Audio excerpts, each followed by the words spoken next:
Okay, so we're live. Welcome to another episode of Out of the Rooms with my guest Jess today. I'm really excited to meet her because when I first speak with her today, because when I first started my recovery process, I met her early on. And honestly, one of the things that really attracted me to her and what she was doing was the fact that like she had fun. She was having fun. And I thought that recovery meant that I was never going to have fun again.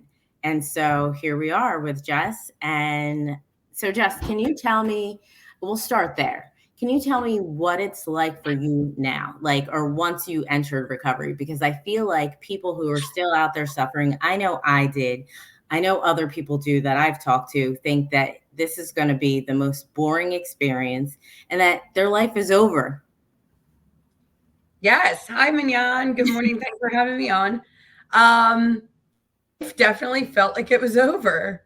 I was like doing so much future tripping about, oh my God, I'm not going to be able to have at my wedding. And I really had like all these fears about, that I was going to end up in a church basement smoking cigarettes with terrible coffee, drinking terrible coffee for the rest of my life. So what and a couple funny things like was I not only did I have no reason to be worried about, oh my God, what am I going to do about my wedding? Like I didn't even have a boyfriend. So like I was so far in the future. Nobody wanted to date me. I was a whole liability. I was a mess.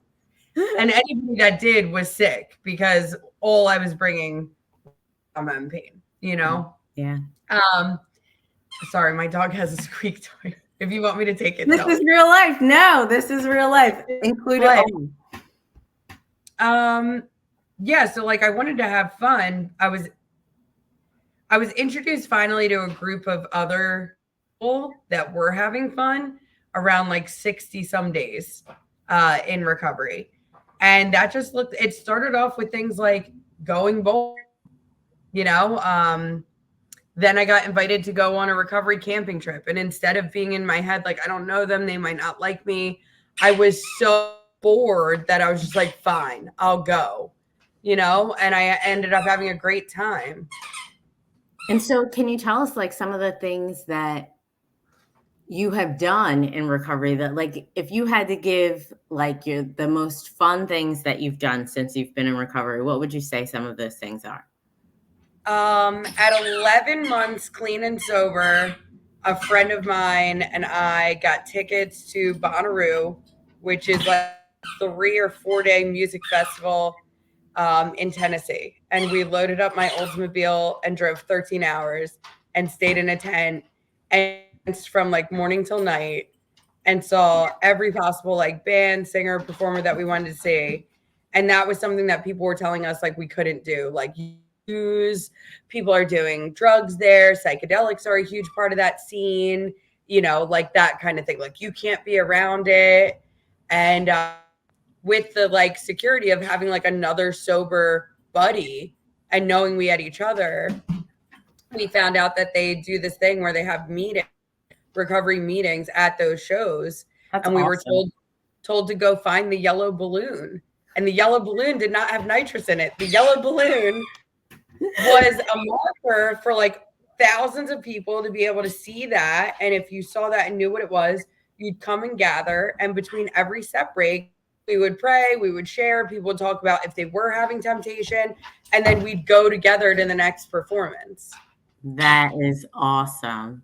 And I think that really, like, to me, paints that picture that has always been my experience is like, I mean, it's like that language of the heart, right? We know what we've been through. Everybody has a war story. Everybody, it took what it took to finally say, yes, I need help.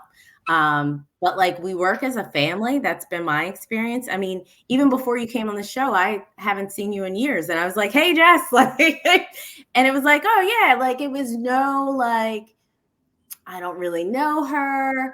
Like I haven't seen her in years. Like it's to me, it's like a family. I love to have the common bond. I think a lot of my life I was looking for connection and belonging. Yeah. And a lot of what I grappled with that I tried to booze and drugs was loneliness and just feeling different from or like not good enough or unimportant, and I could numb that. And then like one like security blanket of that thing that I used to like cover how I really felt was gone. Yes. I had to do something different, which putting myself out there and saying, "Hi, I'm Jess," and if you Yeah. rejected me or liked me, like at least I was trying. And Absolutely. because of like the struggle, it gave us like an automatic I think softness for each other. Most of Yeah. us, I mean like people are people, but Yeah. my experience um has been that no matter where I go in the country, when I go and talk to people at a recovery meeting, I'm family automatically. Like it's Yeah. just carte blanche off the strength, and people will take me out to eat, they'll show me around, they'll give me a list of where to go. Um, yeah, so I would say going to Bonnaroo, 11 months sober in the Oldsmobile was ambitious. But like we knew, like we had no intention or motive to use or drink. We loved it, we had each other, and we found other people just like us, and we kept in contact with them over the years. Yeah. That's Yeah. really cool. Now, I know you work in the field, but it's like, so does your work and your recovery have anything to do with each other? Do you bring them together or are they completely separate? Oh, I look at it as I work in behavioral health care. Okay. So that is my vocation. I love it. I've been doing it since 2010. And I do help folks with mental health and substance use disorders. That's my full time work. And I'm on call to get people in treatment anywhere with or without financial means or not. And it's beautiful. Yeah. What I do in recovery is for fun and for free. I look at them as separate. Me driving people to meetings or doing things like that on the outside of work that I don't get any reimbursement for, like fills my spirit. There you And my go. my work does fill my spirit. I feel truly in alignment with like my purpose. That everything till this moment has come together perfectly to be where I'm at. But I don't get the two mixed up because I've seen people in my work that do that and they're doing for work is going to keep them sober and they get high. And unfortunately, I've buried some friends that do exactly what I do for work because they put all of their heart and time into their workaholism and they didn't take care of the basic necessities of their own recovery. Because I'll tell you what, I have 16 years in recovery now. When I had around 5 years, I really was having a hard time. I was having a hard time. I wasn't sure if I really belonged in recovery anymore. I started having these thoughts like, well, maybe I was just really young. I had a lot of trauma. Like maybe Mm. I could drink and nothing bad would happen. And I was like having this little internal battle. And it was really my ego did not want me to get that out loud because I didn't want to lose my job. Now, Jess, how did you get through that? Because I've oftentimes heard, I don't remember 5 years for me being like that, but obviously at some point I definitely took a turn in my recovery where, things that I did before, I added things and, I started living a different life, but still being, clean and sober.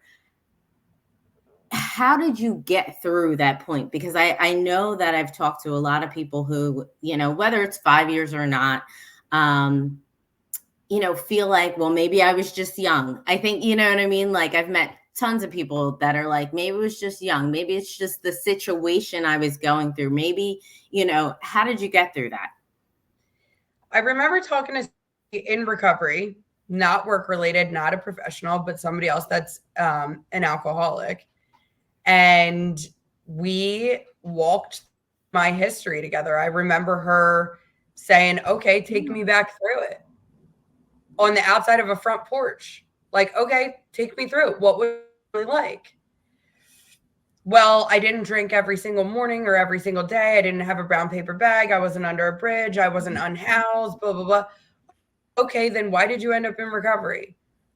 Well, I was an absolute nightmare to be around when I did drink, which the days did start getting closer and closer.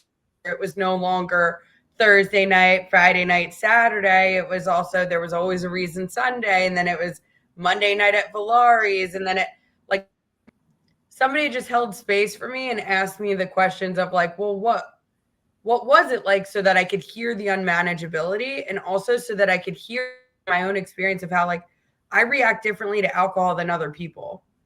Yeah. I really do. Like, when I would drink, I would get thirstier. Yeah. And my like cute normal social girlfriend drinkers drank. They'd be like, "Oh, I feel hot. I feel flushed. I had a few cheesecake shots. Go dance." And I'd be like, "I'll meet you over there," so that I could hurry up and order more from the bartender and do what I really wanted to do. You Yeah. know, so like being able to be honest with somebody outside of my workplace where there's no judgment, and honestly knowing that at the end of the day, at any time, I could go step over to the nearest bar room and try some controlled drinking. Mm. You know, like if I needed a convincer, it might be worth a case of the shakes or whatever to find out. But I knew at that point, because the way that I drank, like, accelerated to a point where I was blacking out and I was doing insane, tragic things. It wasn't just saying dumb stuff, hurting feelings. I'm Yeah. talking about putting hands on people, having in a blackout, having no idea how I ended up where I was with who I was, being still drunk in the morning, walking home miles and miles with tattered up feet with work at 7 a.m., getting fired, breaking my hand in a blackout. Like, it really, like, for me, it snowballed fast with the booze. Yes. And I think the drugs helped set it off. Like I developed a really expensive drug habit that helped me like just nosedive. Boom. Yeah. And then I was drinking to get off that and cope with that, because drinking was cheaper and socially acceptable. And it turned out I can't do that either, you know? Yeah. So Absolutely. it was really just being able to talk honestly with somebody. And I wouldn't have wanted to do that at my work, because I would have had like, I was already starting to have like some imposter creep in. Okay. Yeah. Yeah. And that makes sense. Now, you hit on something earlier where you talked about like the stigma, right? Everybody talks about like, let's end the stigma of recovery. And I think it's kind of like a twofold, right? Like we want to end the stigma for the public. However, I feel like in my personal life, the stigma killed me in the sense where like I wasn't drinking out of a paper bag. I wasn't like living under a bed, like bridge, like, so would you say that stopped you or like delayed your process of stepping into recovery? That's a great question. I don't think that it delayed me. Okay. My bottom was my bottom, and my drinking career was short comparative to other people. And I'm really thankful for that. I do think that with a clear, sober mind, and after time removed, I didn't match, you know what, even as a newcomer, I didn't match the profile demographic for the people that I came to recovery and met, Okay. if that makes sense. I Yeah. met a lot of older people, like a good amount of retirees. Yeah. To the point where I was like, I don't qualify for AARP. You know what I mean? I was just like, Yeah. whoa, am I at church? Like, am I here at mass kind of thing?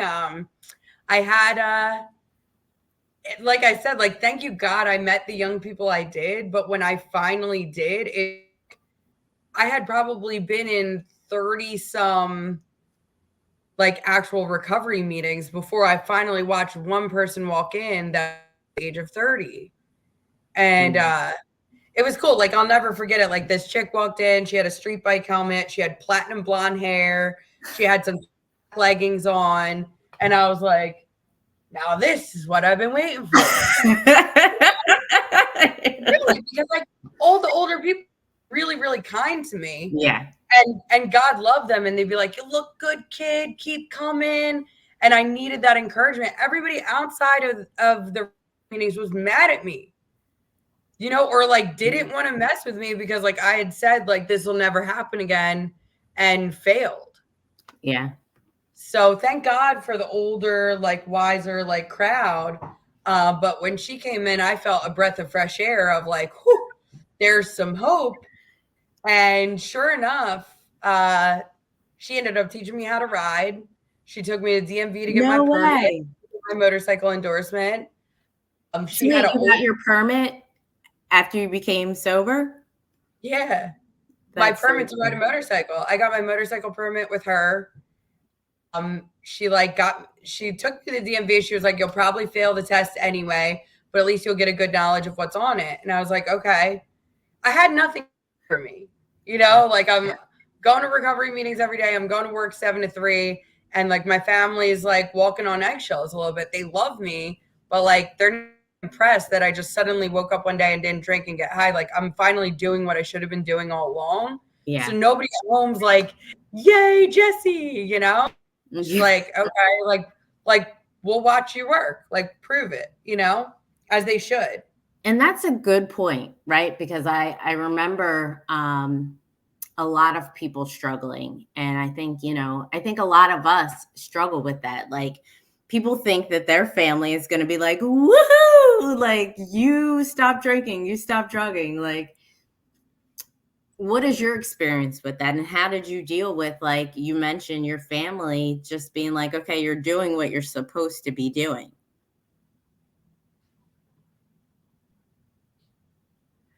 Sorry, I had a work text.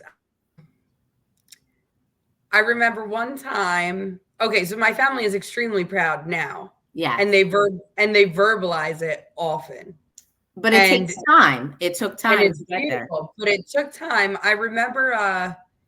See, like one of the major harms that I caused, which like led to the bottom I hit, was Yeah. to an immediate member of my family who I Okay. was living in the same house with. So things were tense. Yeah. Okay. And for good reason, because of my insane behavior when drunk. Yeah. So I remember one time my mom accidentally thinking that I drank. Like that I must have said or acted like something, or I came home later, and I remember there being a very accusatory tone, like so defensive, because I had now this like cockiness of like I have 64 days, you know, Yeah. and being like so mad. And I had no right to be mad. Like, why wouldn't I do what I had been doing, Heard about it with people in recovery, and like they got it. It had happened to them before too. And I just had to like show with my actions consistently over time. But like I always wanted immediate results. I Yeah. always wanted, the gold star. So Yeah. I feel like the encouragement that I was for, I know I got it in recovery from people in recovery Yeah. that know how we think and how we feel and how big of a deal one day at a time is. And why would I expect somebody that doesn't have those issues to like understand inside my brain? Like it's an unfair expectation Yeah. of our Absolutely. And that makes total sense. What would you say to people who are still struggling with these things? We talked about the stigma, we talked about the family situation, like all of these things, like thinking that it's boring and I don't want to get into recovery. Like, what is your advice, especially as somebody who works in the field? It might be a twofold. What would you say? So my unwork related advice, my personal experience advice, it is what you make it. Yeah. It really, my experience is what I make it. If I want to go and get there right when, the meeting starts, as soon as it's over and not let anybody get to know me, I'm probably not going to get a whole lot out of it. I could have sat and listened to a podcast. Very true. Absolutely. But if I pour into a place, I always get filled with so much more. So if I show up early and I see where I could be useful, I start to develop for me like self-esteem. It's cliche, it sounds old-timery, but it's so true. Like my self-esteem improved from doing esteemable acts. So that Mm, might it's not my job to set up the chairs for this group that I don't even know, that I've never been to before. But what's the harm walking up to you and saying, "Hi, I'm Jess. I'm from Oakland." And you're like, "Hi, I'm from here." And I'm like, "Can I help do anything?" And you're like, "Well, I was just going to pull out this whole 30 chairs and set them up." And I'm like, "I'll do it with you." Now I'm bringing something to the situation. I now not only feel, I don't like a taker, because I'm not just showing up as a taker. You know, if I want to have fun in recovery, I also have an active role to play in that. And that's what started happening was I started planning things. I started planning, yo, we're going to the beach, LBI Sunday, the meetup time is this time. Same thing with riding. Like we started plotting out what recovery meetings we would go to that would be fun to take a motorcycle ride to. So Wow. then Okay. it was like, hey, in an announcement in the beginning of the meeting, we're all going for a ride on Friday, after work down to Franklinville, or we're going to take the ferry. We used to go buy cigarettes in Delaware when it still mattered as far as the price disparity. Yeah. That would be a ride out together. It's about, what make it. And we didn't need money to do those kind of things. You know what I mean? I was riding a 250 that looked like it was not a hot bike to, but it didn't matter. Yeah. It didn't Yeah. matter. I was having an experience and I was catching a little thrill. And yeah, we would carry places. Eventually, when I had my own place, it started to be like, all right, on Saturday night, we're renting the fight and we're getting food. Yeah. So, like, anybody that can throw in, put up a couple bucks, put up $5 or whatever, because we're going to get pizzas and wings and this and rent the fight. And we would pack my old family room, my living room, floor seating, couches, and it starts to become really something to look forward to. And then we're trudging together. You know, Yeah. you go through a breakup, you got each other. You get the Ab- great job and you're terrified, you got each other. You lose the great job, you got each other. Someone passes away. My passed, and guess who showed up in March? Somebody from my home group who I don't even know his last name, and he was in the receiving line to comfort me at the viewing, There along you go. with 5 other members right behind him of women to come hold me up. I didn't have to ask, but it like comes from giving, you Ab- know, being that Absolutely. person for other people and learning how to do that in recovery. That Uh, is my experience too. You just reminded me of like, I think one of the scariest situations that I went through, that I've been through, my mom had to get like double bypass surgery. My mom and I are super, super close. And like, so that was like life shattering. And I should say, like, also my father died of heart disease. So, like, then my fear is coming in.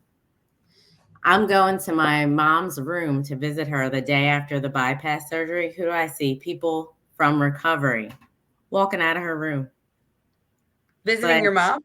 yeah, yeah, visiting my mom. And I'm like, this is so when I say like it's fun and we're like a family and it's like that bond heart to heart, like I could totally relate to what you just said about being in, them being in the receiving line because we are there for each other. And like the fun that you describe is like family fun in a sense. It's like a place to really be yourself around people who really get to know you because I gotta say, like my connections, my friends in recovery, like they know. One of my friends say, Mignon, what's really going on? Like this is what you say is going, but what's really going on? And it's great to have that support. Now, And they actually want to know. They actually listen. exactly. It's not just BS. It's like they really do want to know. Now, you said that is your like from personal experience. So from your work experience, what would you say to somebody who is like struggling to make that decision? Because it's really a decision, right? You make that commitment in the beginning and then it just evolves from there. I think the hardest word that some of us ever say is help. Help me. Please help me. And then just listen and follow the advice. Just take the advice. Our idea was so good. you wouldn't be on the phone with one of us. Let Yeah. us help you. Yeah. Oh my Just let gosh, us that's help so you. true. Just just settle in. That's it. Just ask for help and then take it. Yeah. Yeah, exactly. Like asking for help is the hardest part, and then taking the help is also difficult, but it's worth it. Because from the professional side, I'm not only going to you with the best services for you medically that fit what you need. A lot of us need to go actual inpatient detox, whether it's for 5 or 10 days. We got to get physically right first before the mind can start to clear up. So, Absolutely. like, an outside non-professional, I'm not detoxing anybody in recovery. You're not coming to kick on my couch. It doesn't work. I've tried to play Dr. Jess before with people outside, and you know Same. what happens? A resentment, because that person does the only thing they know how to do, be manipulative and go get high. So you can't do that at my house. Okay. That's not what we're doing here. But on a professional side, I can help where you're going to be as comfortable as possible and be taken care of medically. So, first things first, from my professional hat, it's let's get you physically safe, right? Sense. Let's get your body right, then the mind and spirit. So, that's why I say they're separate. And that makes total sense. Would you say that you chose that career based off of your personal experience? So, I knew that I wanted to work in behavioral health when I was an adolescent, when I was struggling, and I ended up in inpatient a couple times.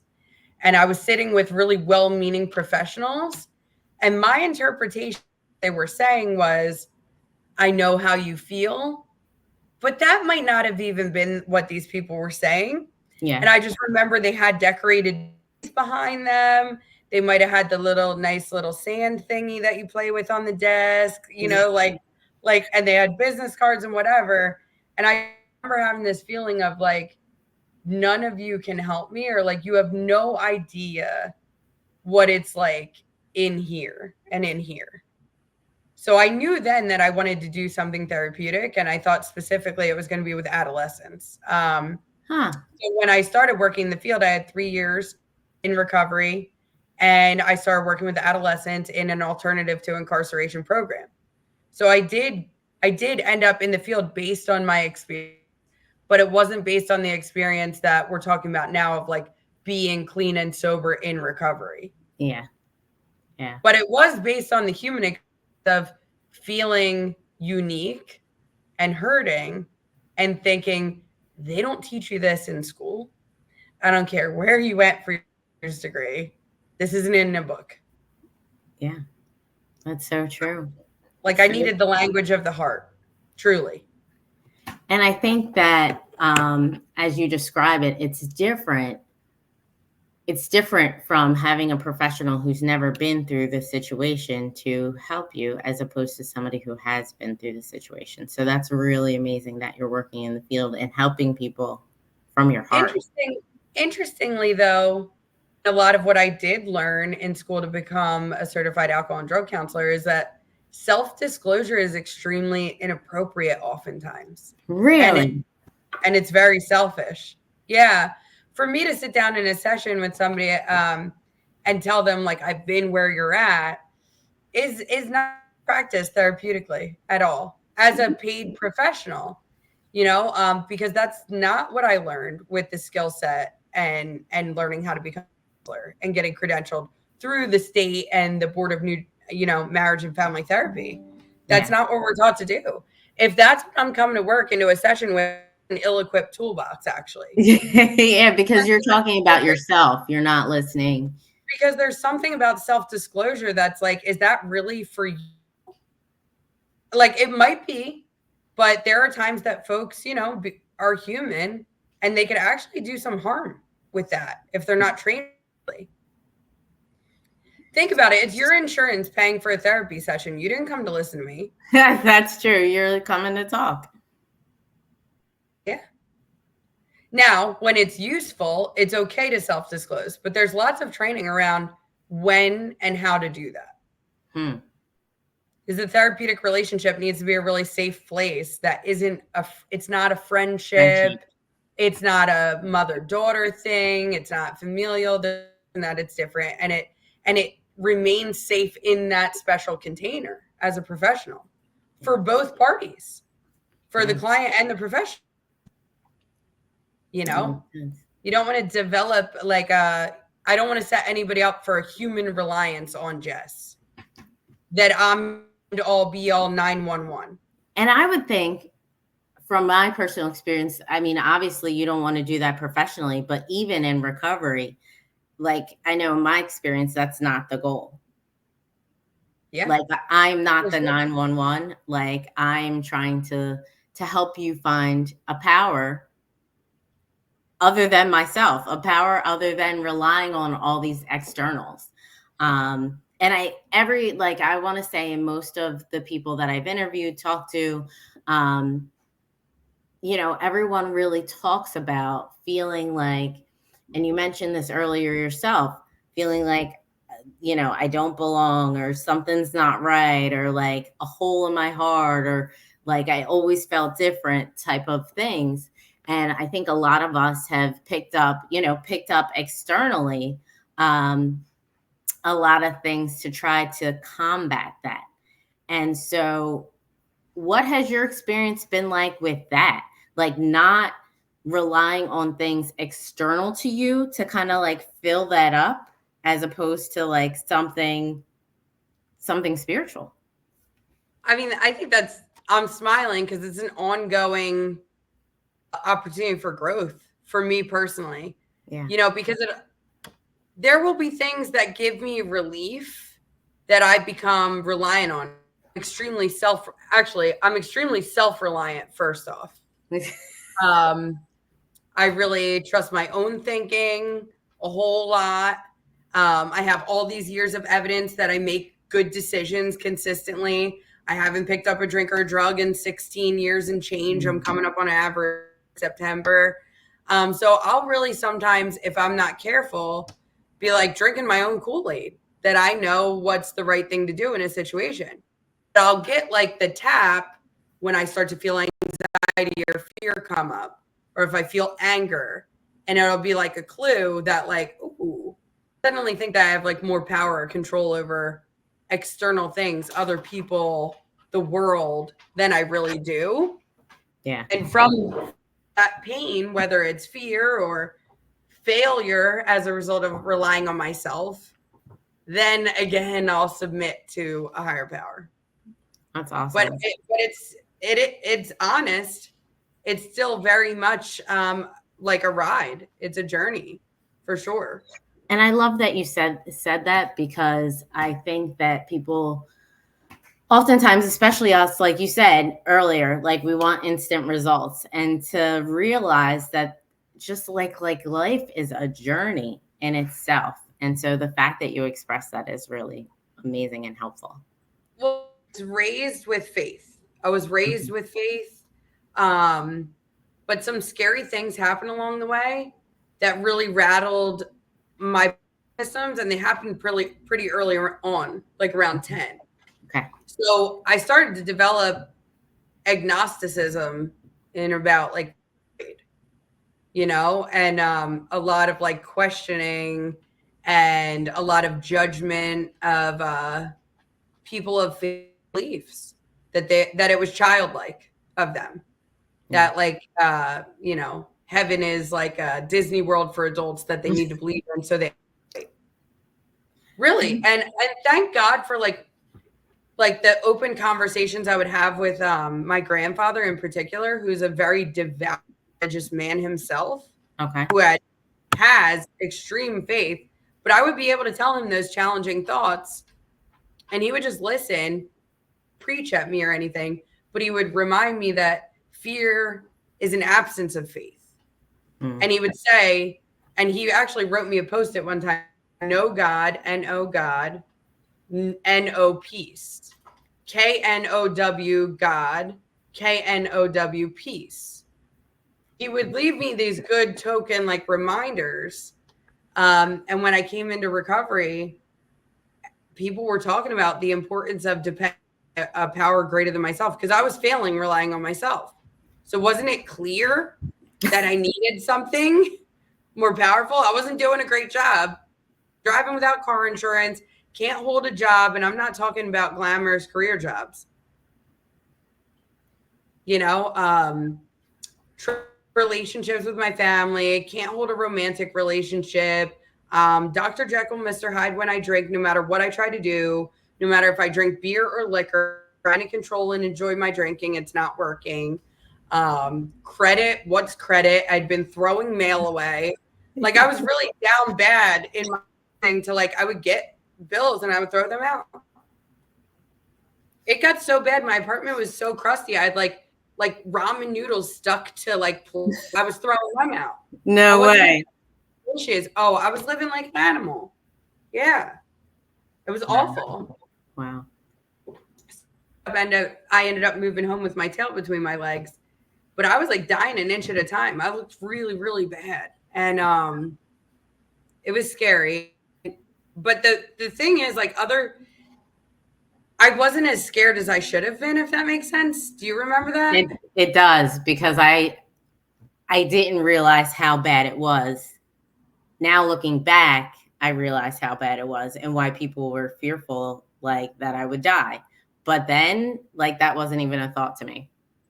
Yeah. And at a certain point, I don't know if you were there, like with this, it got a little hopeless. It got a little so sad and hopeless that like would dying have been the worst thing? Exactly. Like, would it be that bad? It's true. I know a lot of us that I know a lot of my closest friends in recovery that will tell anybody, they'll tell people from a podium that they were using and hoping they wouldn't wake up. Yeah. That's not uncommon. No, it's not uncommon. And you know what I've seen too is people using drinking, getting sober, and wanting to die, because sometimes that initial impact, right? That one. Because now I'm stuck with me. Now I have none of these outside things. I'm stuck with me. Sober skin, I used to say it felt like I was wrapped in saran wrap. It felt like my skin was just too tight. And being around other people in recovery and hearing that and knowing like they felt inside how I felt inside, but I didn't have the words for, meant that like I wasn't flawed at a cellular level. Like I was not unique. I'm not alone. Exactly. And watching them get up and buy homes and raise their children and be trusted at events and be the treasurer of a group, trusted with the money. Exactly. If they really felt how I felt, and I believed them because I continually watched and listened and was able to see like they weren't full of it. Yeah. Yeah. It gave me hope. But yeah, new sober skin, first 90 days or so, oh, like baptizing a cat. Everything hurt. Everything, the dial felt turned up. I was emotional, hairpin trigger anger. How did you get through that? I went to recovery meeting every single day. Every single day. On the weekend, sometimes I'd do 2 a day. Yeah. And I didn't like a lot of them. That was the thing. Like, I didn't like them. Sometimes I'd leave and I would feel grumpy and I'd be like, I feel worse than I even went. Because I just listened to Joan talk about our cat sick. I don't care about Joan's sick. Like, really, like, I'm in pain. Yeah. So I didn't have empathy. Yeah. You know, like, you couldn't even tap into that emotion at that point. Oh my God. And I was like delusional about what I thought mattered. I was full of fear. I had a pending court case. I was making $8 an hour. Like, I had to be careful that I woke up with a cigarette. Like, I was still, you know, living very hand to mouth, day to day, hour to hour. And it was uncomfortable. And yeah, I didn't come in with 2 in the garage and a career and some FMLA leave or AFLAC or anything like that. Yeah. I was really, really in a had no health insurance. We didn't have Obamacare yet. I didn't even have Medicaid, Yeah. and because I had just been so neglectful while I was using and drinking. Exactly. It So wasn't on the then, list of priorities. It needed to be at the top. but it wasn't. Dying of a fatal progressive illness called addiction, and I didn't know it. Yeah. Um, and I think, and that's the thing, right? Like, is like that I'm very thankful that my family let me hit a bottom. I really am, because I don't know what would have happened otherwise. If I could have played the sick card out, I might have died from that. True. And I'm not saying a person with 2 cars in the garage and an IRA and all this has it any easier than me that had nothing. I think in some ways, folks that have something have a harder time surrendering and getting clean. Yeah.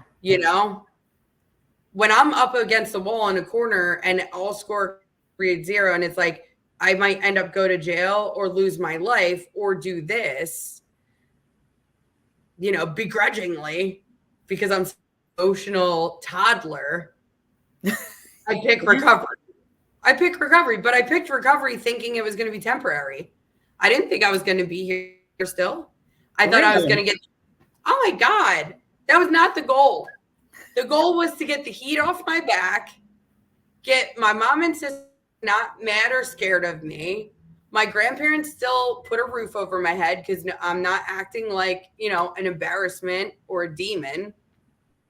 And yeah, like meet a nice guy and get married and have that Grey Goose at that wedding. I don't know. It was not to still be here. It was to get out. I wanted to learn how to drink without consequences in Yeah. recovery. Yes. Me too. We had that discussion before. Like, I just, showed up to recovery to get through a wedding I was in. Yeah. And Yes. I had no intention of like actually staying sober. Like, but I stuck around. I heard a lot of stories. I got to see a lot of like fun things of people who weren't drinking and drugging. It's like, okay. So it's like, am I going to go back to that where I was showing up at hospitals like on a consistent basis? Or am I going to start doing what they're doing because they seem like they're having a good time? They're responsible. And so I chose the latter. Thank God. Yeah. You know what? My professional hat had like a light bulb when you said you showed up because you wanted to get through a wedding. And I want to soapbox this for a second. What I want to say to people is you're going to hear people say you have to want it for yourself. You got to do it for yourself. The two of us right now are living proof that was not the case, and we're in long-term recovery with sustainable like results and lives. Yeah. I haven't been afraid of a drink or a drug in a long time. And Same. it wasn't because I wanted to get better. It was all consequences. So, like, I don't know where that train of thought came from or if So it's an excuse that's put on, I think sometimes as a professional, at least in the community, I'll hear, like, I guess as a relief on clinicians or the staff or the rehab, like, well, he just didn't want it enough, or yeah. she just didn't want it enough, and is that true? Like, that's not even always true. Some people really, really do want it, but it's not about us wanting it. It's about us doing it.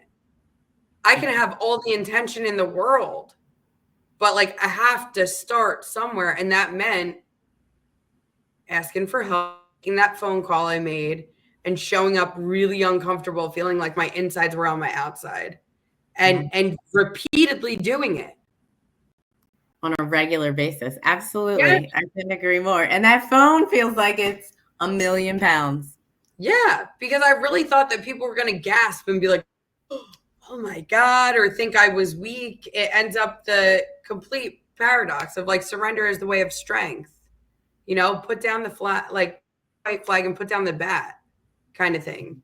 Absolutely. So that's what I'll say from both hats, right? My personal journey and my professional experience and my training and skill set is you have to do it. Wanting it's not going to get you anywhere.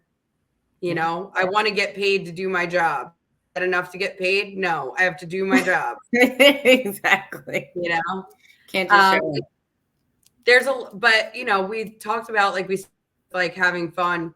I've been able to travel all over the country. I've been able to get a passport and go out of the country. I've been at all inclusive resorts where they keep you the cocoa, and they try to give you the pina coladas and the umbrella drinks and all that. Absolutely. And not only did I not drink, I didn't even drink. I was happy to drink the virgin stuff. Absolutely. I'm there with you. It's stuff like that I would have been like, when I was early on, like, yeah, okay, you probably gave yourself a hall pass. But because of like the way my condition is, I look at it as an allergy. Like I have an alcohol. I drank, I developed craving. I can't promise you it's going to stop. It's like Russian roulette. Yeah. I don't know when I'm getting off the ride. It takes a hold of me. Yeah. I get kidnapped, essentially, by the obsession to use and drink. I lose the power of choice. Absolutely. So, yeah, well, I still go to recovery meetings. Often, you'd be surprised, a couple times a week. I was at one last night. Love it. And we all walked and went and got ice cream after. I love it. It's simple things. It's the simple things of like 15 adults rolling up to a Mr. Softy truck. And just enjoying a little gelati and the sunset going down. And just hanging out. Absolutely.